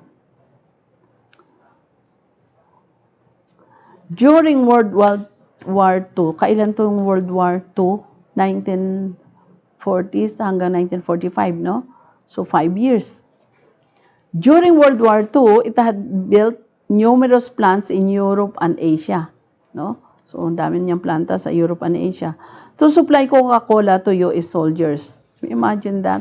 Kasi yung World War II, ang daming US soldiers that were deployed, no? So, in different countries. Kaya, yung Coca-Cola naman, anong sabi dito? Nagkaroon siya ng numerous plants in Europe and Asia para mag-supply lang ng Coke sa mga US soldiers na nandoon. So, after the war, Petitioner sold the bottling facilities to private sector companies, no? So, noong tapos na, so peacetime na, tawag doon peacetime after the World War, noong Second World War. So, noong peacetime na, anong ginawa? Binenta nila sa private sector companies, no? Pero yun lang pag-manufacture as independent bottlers, no? Supply points. Pero yung right to the IP, right to the logo, patents, nasa kanila pa rin. So, itong mga private sector companies na to, sila yung nagsusupply. Kaya magbabayad sila ng royalty sa Coca-Cola, no? So, as bottlers were divested to third parties, export began contributing its concentrate plants and other brands assets to foreign subsidiaries. Kasi nga nag-expand na, dumami na yung mga supply points niya. So anong ginawa? Pati yung paggawa ng mga concentrate, no? Ng raw materials, gumawa na rin sila ng mga additional na planta to supply with the needs of these supply points na dumami, no? So export contributions to this subsidiary generally consisted of tangible operating assets. So ano yung, kasi nag-expand nga sila ng mga planta, pati na yung paggawa ng concentrate na ginagamit sa paggawa ng soft drinks, ng Coca-Cola, no? So gumawa sila ng mga subsidiaries, no? Kasama na doon yung tangible operating assets. Ano yung tangible operating assets nila? Yung mga property, equipments, no? Associated goodwill, no? And similar items, no? So the subsidiaries acquired via these transactions no meaningful intangible property. Bakit? Kasi yung intangible property ownership remains to the parent company, no? So no meaningful intangible property in the form of trademarks, trade names, copyrights, franchises, licenses, or bottler agreements. Hindi nila binigay yun. Bakit? Iwan yun sa US, no? US na Coca-Cola Company. Export initially established affiliates in virtually every country to manufacture and supply concentrate to local bottlers. So before 1988, Export had fully integrated concentrate plant in every Western European country. So, meron na mga export concentrate plant, no? Ibig sabihin doon na ginagawa yung mga concentrates na ginagamit sa pag-manufacture, no? Meron na siyang concentrate plant in every Western European country. You can just imagine, no? Over time, the company gradually consolidated its concentrate manufacturing into larger plants that supplied concentrate to bottlers in diverse national markets. So, iba-iba kasi yung market, no? Hindi pare-pareho. Kaya siguro, yung nga sabi ko na yung Egypt is underperformed because hindi masyadong umiinom ng Coke, yung mga Egyptian, no? Siguro iba yung sikat nilang beverage doon. The Irish supply point, which reported average annual gross revenues of 6.89 billion, no? Nasaan ba yung Irish supply point, no? Sa Europe din yan. During 2007 to 2009, ultimately sold concentrate to bottlers in more than 90 countries. Kasi yung Irish na yan, nagbebenta siya ng concentrate sa more than 90 countries. Just imagine. Some as distant as New Zealand and Papua New Guinea. Yun na yung sinasabi ko sa inyo na pati yung mga republics na nasa tuldok na lang ng dagat, no? Ay may Coca-Cola pa rin, no? May Coca-Cola pa rin. Export owned directly or indirectly the 7 supply points involved here. The Mexican supply point was a branch of export and its income was reported on Petitioner's U.S. consolidated return. No? Ano ang Mexican supply point? Branch po siya ni export. No? So kung branch ka, kasama ka sa consolidated financial statement ng head office mo. The Brazilian supply point and the Chilean supply point were CFC. No? Ano ibig sabihin ng CFC? Controlled Foreign Corporation.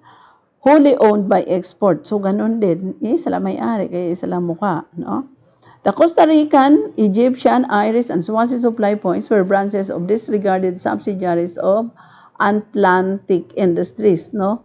Sino naman itong Atlantic Industries? Nasa kanya yung Irish, Costa Rica, ito yung sa Latin America, no?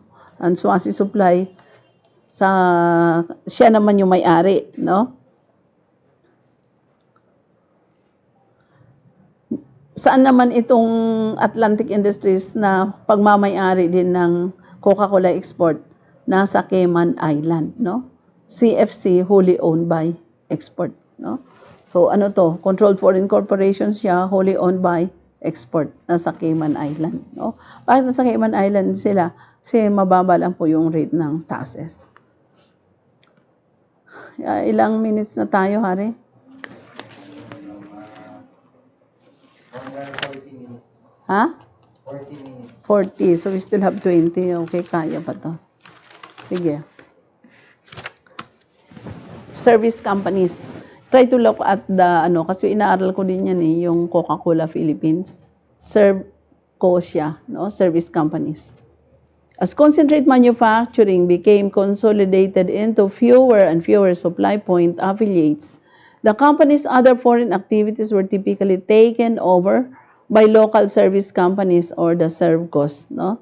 So, ano yung local service companies? Sila yung planta ng Coca-Cola.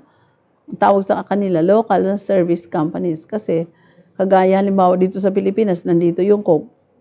Service companies sila, caters to the need of the people here in the Philippines, no? So, pero hindi sila export. During 2007 to 2009, the company appears to have had at least 60, no, foreign Servcos. So, ang laki pa rin. Each serving one or more national markets. The Servcos were responsible for local advertising and in-country consumer marketing, which they carried out with assistance from third-party media companies and creative design firms. The Servcos were also responsible for liaison with local butlers, no? Function petitioner called franchise leadership. No? A few Servcos had research and development centers which serve multiple national markets. So may sarili silang research and development centers. The supply points had little or no direct ownership interest in the Servcos that serve these national markets. Most of the Servcos were owned by export. Sino to? Sino to yung export? Coca-Cola company, export sila, no, na company. Generally through a chain of subsidiaries, CFCs, or controlled foreign corporations. Atlantic owned 2 Servcos, both Irish entities, and 48% of the Mexican Servco. So, sino yung may-ari ng Irish entities? The Atlantic na. No? So, TCCC itself owned directly or indirectly CFCs that operated Servcos in Panama, Costa Rica, and Peru. So, yun yung Latin America. No? So, yun yung Servcos. Sila yung nagmamanufacture, no?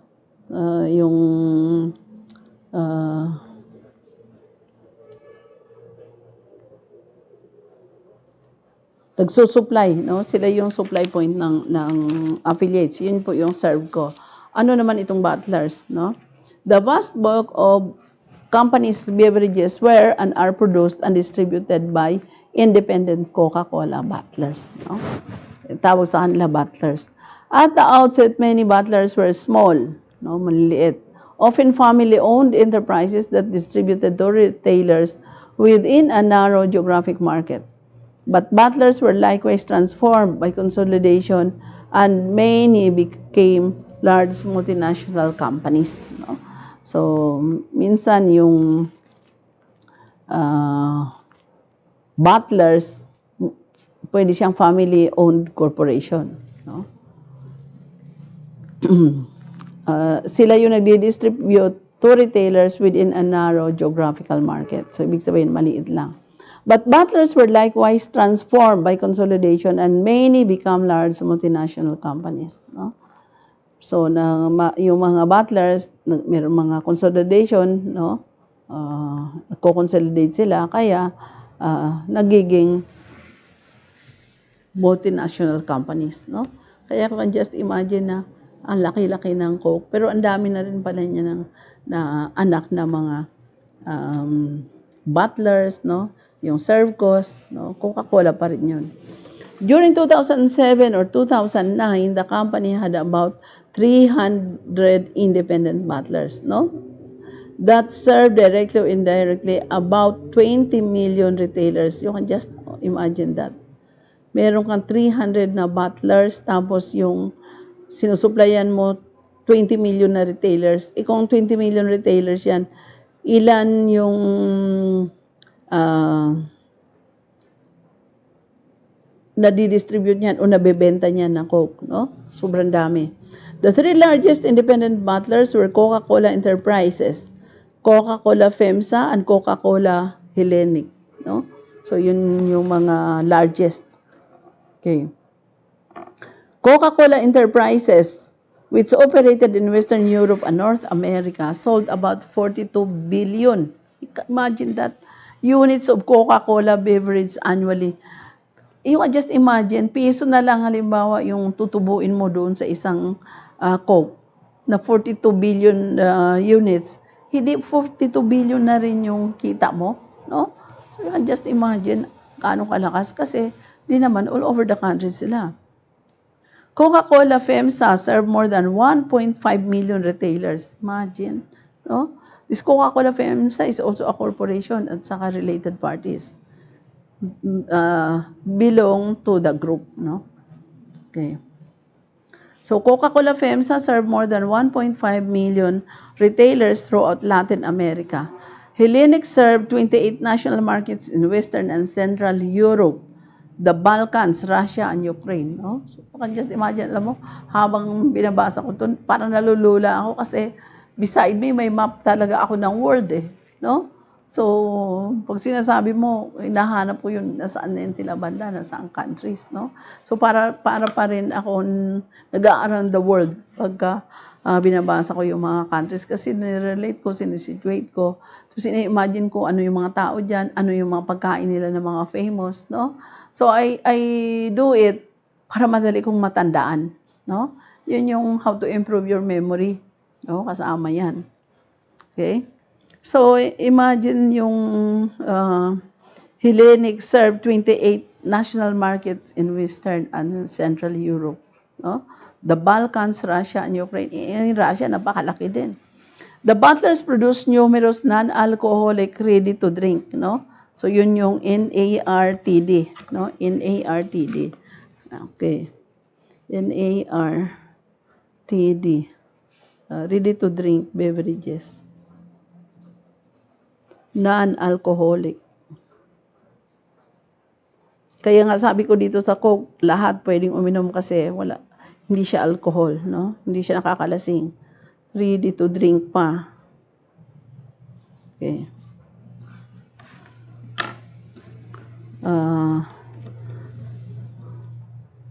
Okay, so the bottlers produce numerous non-alcoholic, ready-to-drink beverages generally but not exclusively under petitioners' brands, no?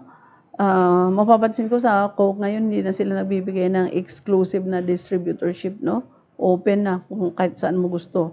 Dati, jurisdictional yan, no? Geographic. This included the company's iconic carbonated soft drinks. Ano yung famous na Coke, no? Ito yung carbonated soft drinks. Yan yung company's icon, no? So, ano yan siya? Original Coca-Cola, Coke na red, no? So, sa totoong buhay lang din, marami talagang uminom ng Coke kasi masarap siya at saka parang tamang-tama lang sa panlasa, no? So, ano pa yung ibang soft drinks ng Coke? Fanta, Sprite, no? And variation and extensions of these brands such as Diet Coke, Coke Zero, no? So in more recent years, the company expanded its beverage portfolio. The bottlers produce an increasing array of non-carbonated drinks, no? Yung non-CSDs.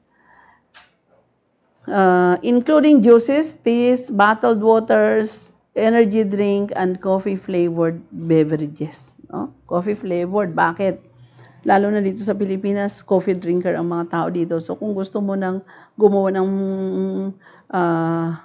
product, no, na maraming gagamit kakain, i-associate mo siya sa coffee. Kasi bakit?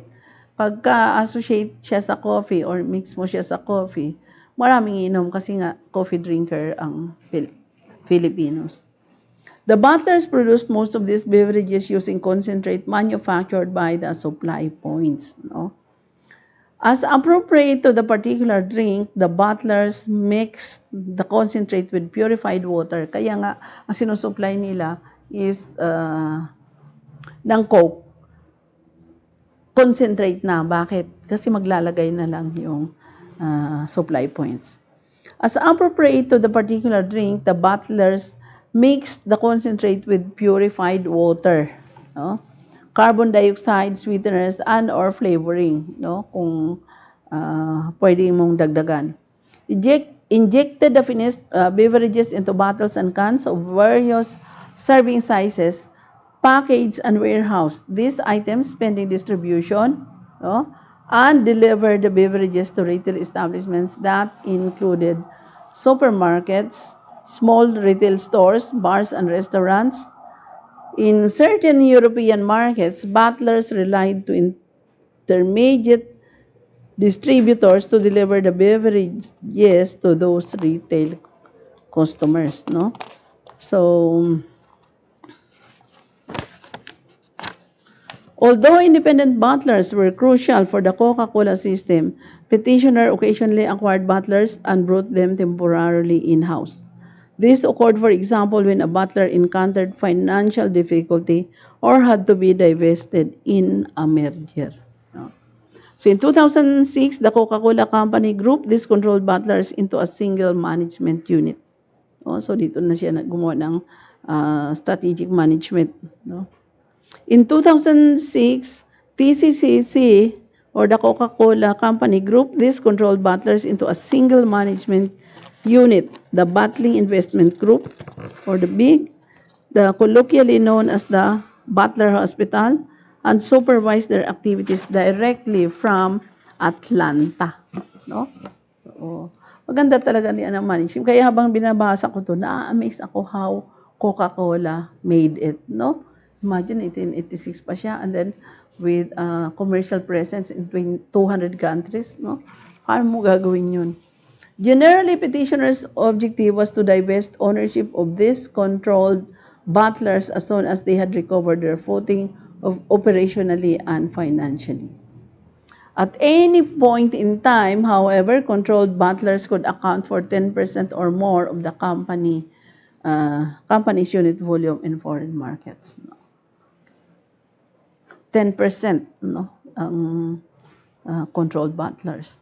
The Coca-Cola system, the company and its authorized butlers coordinated their functions in order to manufacture, market, and distribute every day of the year about 1.6 billion servings. Imagine, 1.6 billion of non-alcoholic, anong tawag dito natin sa in ARTD, non-alcoholic ready to drink, no?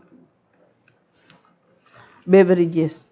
This daily coordination created a shared identity and synergistic relationship between the company and its butlers.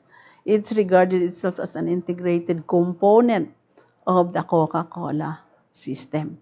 So, kaya ang sabi natin system na hindi magwo-work, hindi lalaki yung ganyan ang Coca-Cola kung wala siyang sistema. No? Okay. By 2000, sana ako? Integrated management. The company used a flexible management structure.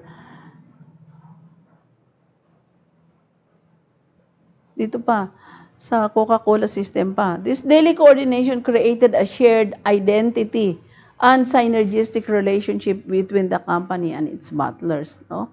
Synergistic, ibig sabihin talagang group sila, group work, teamwork. It's regarded itself as an integrated component of the Coca-Cola system. So, pag sinabi mo integrated component, part ka doon sa whole system ng Coca-Cola na comprises the system ng Coca-Cola. Integrated management. No? The company used a flexible management structure that permitted local adaptations and encouraged close coordination with butlers. By 2007, the company had adopted a governance model called freedom within a framework. No? So yun yung governance niya. Through its headquarters function in Atlanta. The Coca-Cola company set detailed guidelines for brand identity, visual identity of products. Oh, may mga guidelines, ha? Quality assurance, business goals, and marketing strategies. Kaya nga sinasabi ko, talagang gumagawa sila ng mga strategies. No? Kasi hindi ma-maintain ng Coca-Cola yung ganyang standing niya kung hindi din strong yung mga strategies. No? At tested and proven na mga strategies. But it permitted local units to adapt these rules within limits to the cultural, religious, linguistic, and culinary traditions of their particular foreign markets. During 2007, TCCC delegated authority to regional operating groups, OGs, no? Operating groups, for the following territories: North America, Latin America, the European Union, EU, Eurasia, Africa, and the Pacific. Eurasia and Africa were merged in 2008, no? So its geographical OGs supervised multiple businesses units. So parang nagbago sila ng mga structures, no? Or BUs, formerly called divisions, which typically had responsibility for one or more national markets, depending on their size. No? The OGs and the BUs, the operating groups, and the business units were not legal entities. Hindi sila legal entities kasi si Coca-Cola yung nag-create, no? Rather, they identified lines of managerial reporting from smaller to larger geographical territories and ultimately to headquarters in Atlanta, no? So, yan yung purpose ng operating group and ng business units. Almost all company personnel involved in the manufacture of concentrate work for the supply points.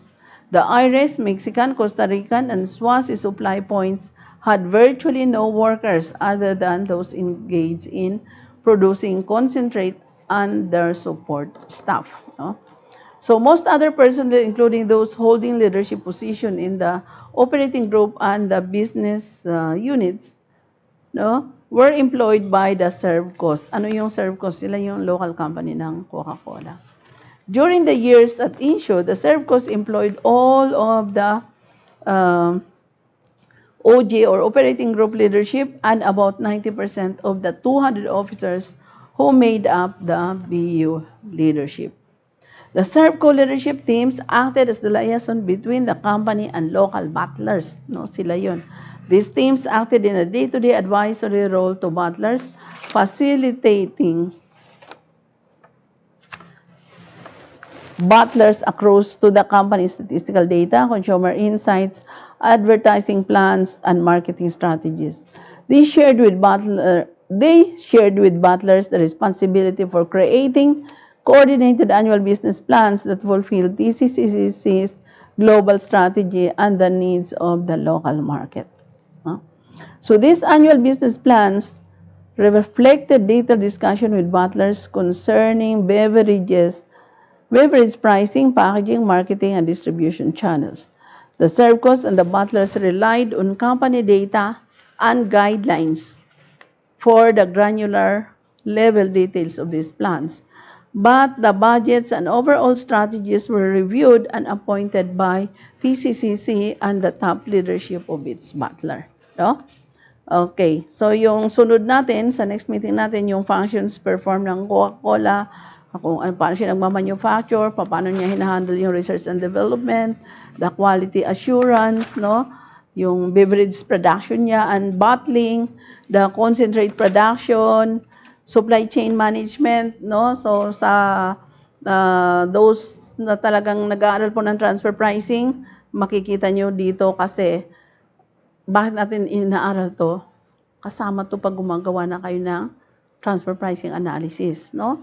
So lahat yan, supply chain management, paano nila dinidistribute yung product from the manufacturer, papunta na sa distributor, papunta na sa end user, or the third party na consumer, no? And then the marketing and distribution, no? The consumer marketing, trade marketing and distribution, mahaba po yung background ng TCC, no? Hanggang sa nandiyan yung remuneration. Kasi, hindi yung gumagawa ka ng analysis. Dapat lahat alamin mo because along the way, there is a potential transfer pricing issues. No? Halimbawa na lang sa trade, marketing, and distribution, ano ba yung ginagawa nila doon? Is it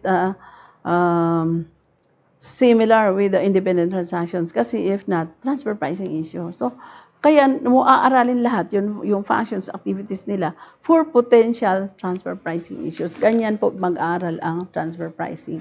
Oh, kasi transfer pricing is economic taxation. Talagang titingnan niya, sisilipin niya, titeleskopyohin niya yung activities ng isang company. For tax purposes lang po yan. No? At sabi na nga natin, transfer pricing affects only the income tax. Okay? Anong oras na? 1 hour. 2 hours na. Sakto. Okay.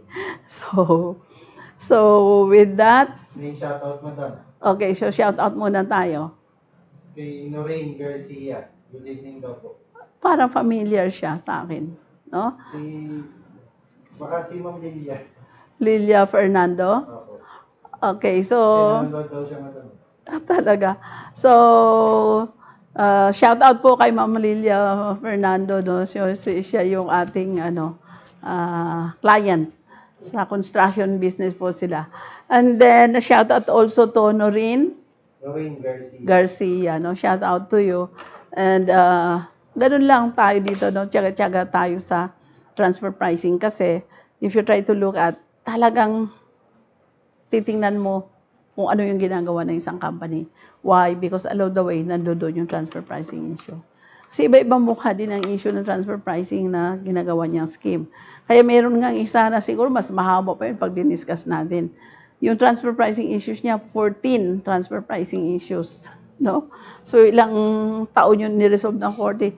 Siguro mga 10 years, no? The most 5 years to 10 years. Sa sobrang dami ng issues na dapat i-resolve. No?